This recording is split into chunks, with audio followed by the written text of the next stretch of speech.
ও আমার প্রিয় ভাইয়েরা, খুব বুঝেন, এখানে আমাদের সমস্যা আছে। নামাজ রোজা যাই করি, কিন্তু লেনদেন ঠিক নাই। মুসলমানদের লেনদেন কি নাই? ঠিক নাই। বেচা কেনা, ঋণ দেওয়া, ঋণ পরিশোধ করা, বিবাহ শাদী, সামাজিক আচার আচরণ, অনেক কিছুর মধ্যে আমাদের লেনদেন কি নাই? ঠিক নাই। ইবাদত আল্লাহর হক। ইবাদত কার হক? লেনদেন কার হক? বান্দার হক। বলেন কার হক? বান্দার হক। আমি ইবাদতের মধ্যে কোনো ত্রুটি করেছি, আল্লাহর কাছে ক্ষমা চাই। আল্লাহ, আপনার সাথে আমার মুআমালা ঠিক নাই, নামাজে আমার ত্রুটি হয়েছে, রোজায় ত্রুটি হয়েছে।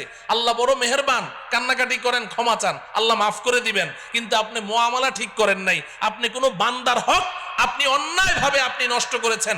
10টা টাকা তার ইচ্ছার বাইরে জবরদস্তি তার কাছ থেকে আপনি নিয়েছেন। আপনি সারা জীবন সেজদায় পড়ে থাকেন, সারা জীবন সেজদায় পড়ে থাকেন, আল্লাহর কাছে কান্নাকাটি করেন, আল্লাহ আপনাকে মাফ